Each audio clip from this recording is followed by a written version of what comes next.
Good afternoon, everybody. Phil Simons with Columbia Grain here, and your Friday afternoon weekly grain market recap. Well, we're going to go ahead and dive right into it. As quite honestly, the news wires were pretty slow this week. Next week, we do have the Thanksgiving holiday, so we are going to have an abbreviated trading session. We'll be open through Wednesday on the board. We will be closed on Thursday, and we will have a shortened session on Friday next week. So expect volatility to definitely increase a little bit next week as the volume will more than likely come down as traders are enjoying the holiday weekend or holiday week rather. So I'm going to share my screen with you again here, and we're going to navigate over to our favorite website, columbiagrain.com. And in the upper right-hand corner, if we go to the Producer Solutions tab, that'll take us over to our Producer Solutions link. Again, as I mentioned earlier here, we really the news wires were pretty slow this week. Really not a whole heck of a lot of fresh fundamental data that was really driving the markets around here or giving us any clear price direction.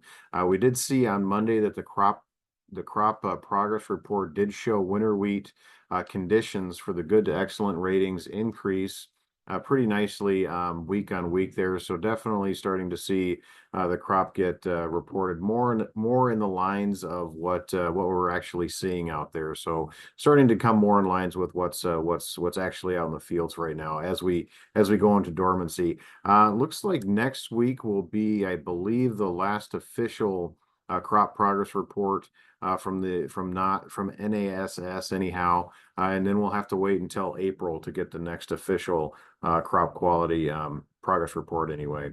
We also had the export sales report out here yesterday. A pretty decent round of sales overall, quite honestly. Nice to see corn still definitely hanging in there. Came in at 58.8 million bushels in terms of overall weekly sales from the U.S. Soybeans came in at 68.3, definitely above the initial thoughts in terms of what we thought that we would see yesterday being reported there. And wheat definitely coming in at the higher end of the estimates, coming in at 20.1 million bushels. I actually see a breakdown by class. If we look at the Durum came in at 1.2 million bushels of overall export sales last week. On spring wheat, we had 4.9 million. Definitely a pretty good week there. On winter wheat, we were at 2.6 million. On soft red at 1.3, and then winding up with white wheat at 9.9 million.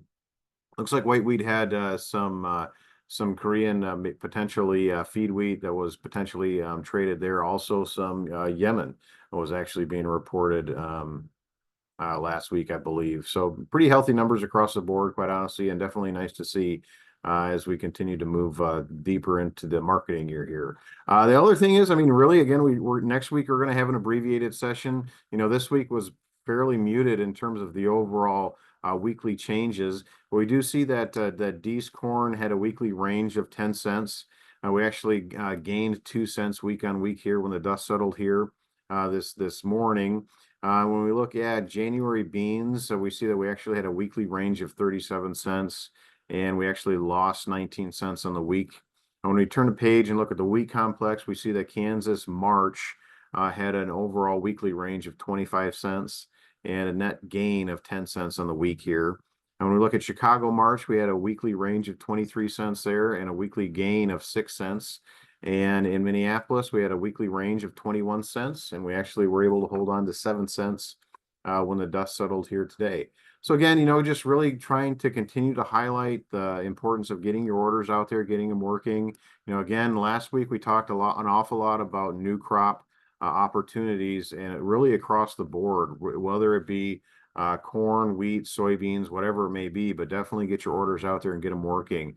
Take a look at the cost of production to help guide you in terms of where we should be starting to look at pulling the trigger for new crop, and also what tools we should be using. Should we be using cash contracts, hedge to arrive contracts, accumulator contracts, or some of our cash plus contracts as well? So be sure to get a hold of your local managers and buyers.